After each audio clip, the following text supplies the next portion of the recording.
¿Qué son las arenas? Son un sistema de emparejamiento PvP en el que luchan dos equipos de 5 jugadores en un entorno no letal, es decir, no hay riesgo a perder el equipo y los objetos del inventario. Puedes acceder mediante la interfaz en registro de arena, en el que seleccionas el tipo de arena que quieres jugar. Al seleccionarlo, te dejará elegir el rol a jugar, ya sea healer u otro rol. Una vez hayas seleccionado el rol, haces clic en registrar y entrarás a una fila de espera, en la que al encontrar una partida se desplegará un aviso con el número de jugadores listos y un botón para que puedas entrar a la partida. Cabe mencionar que si estás siendo atacado o estás en combate, el botón se bloqueará hasta que salgas de combate. En ambos modos puedes recibir una recompensa. De manera general, puedes recibir más y mejores recompensas en la arena de cristal y que no está limitada, al contrario de las arenas normales. Además, cada día tienes la oportunidad de conseguir hasta 3 recompensas adicionales.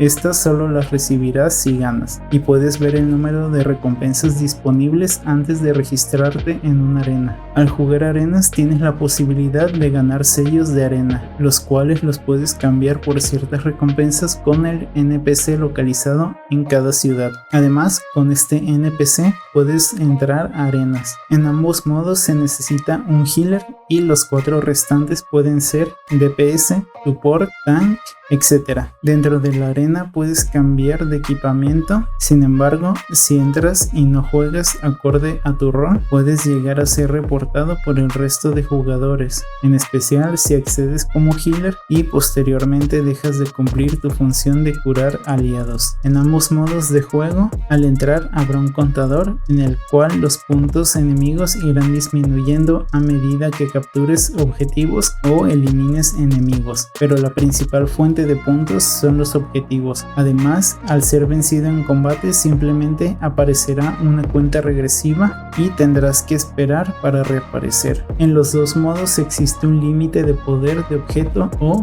IP, a partir del cual se reduce en gran medida los puntos excedentes. Sin embargo, sí puede llegar a significar una diferencia en algunos casos, en especial entre los nuevos jugadores y aquellos que tengan un nivel alto de especialización, es decir, casos extremos entre alguien con un IP muy bajo y alguien con el IP más alto posible. Ahora hablaremos de las cosas que diferencian las arenas de cristal de las arenas normales, iniciando con la jugabilidad de la arena de cristal. Este modo se juega por rondas, por así decirlo. Cada ronda cuenta con un tiempo determinado y cada ronda termina en el momento en el que el contador llega a 0. En el mapa hay 3 objetivos que puedes capturar. Al estar cerca y hacer clic en el objetivo, al hacer esto el personaje necesitará un tiempo para capturar el objetivo, y si es atacado se interrumpirá la captura del objetivo y tendrás que volver a iniciar. Capturar objetivos es algo que debes hacer durante cada ronda si quieres ganar, y también puedes eliminar enemigos, pero la mayor cantidad de puntos proviene de los objetivos. Al capturar un objetivo,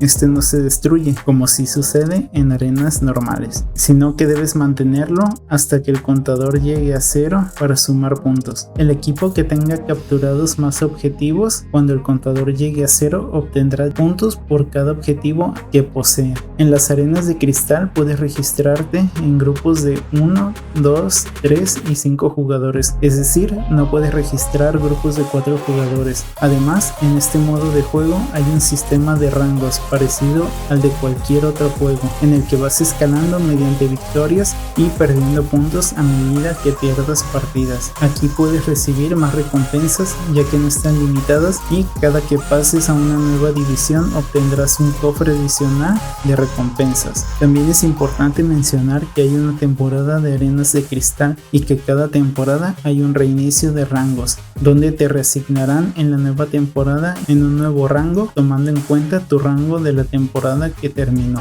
Ahora, respecto a la jugabilidad de las arenas normales, en este modo de juego aparecen 3 objetivos en el mapa. Para capturar dichos objetivos, solo un equipo debe estar en el área del objetivo, por lo que si hay un jugador de cada equipo en el área, este no se podrá capturar. Al capturar un objetivo, este se destruye y el equipo enemigo pierde puntos. Una vez los 3 objetivos fueron capturados, aparecen unas cuentas regresivas que al finalizar hacen que reaparezcan 3 nuevos objetivos en los mismos lugares que antes, y vuelve a repetirse la misma dinámica hasta que un equipo se quede sin puntos, significando la derrota para dicho equipo. Mi consejo es que los jugadores totalmente nuevos no entren justo después de crear el personaje, ya que muchos entran casi justo después de crear al personaje o poco después, algo que es más común de lo que parece y lo he notado bastante. Y aunque estos jugadores creen que este juego o ese modo en particular sea similar a algún tipo de MOBA o juegos parecidos a League of Legends, por ejemplo, es notoria la falta de experiencia en el juego, más aún si entran a la arena con un equipo de nivel bajo, como en el caso que mencioné respecto al IP, donde un jugador nuevo contra alguien de mayor nivel y mayor experiencia se vuelve un problema y una desventaja para el equipo en el que lo coloquen. Por mi parte ha sido todo, yo soy Arux y si les ha gustado el video dejen un like, suscríbanse y compartan. Hasta la próxima.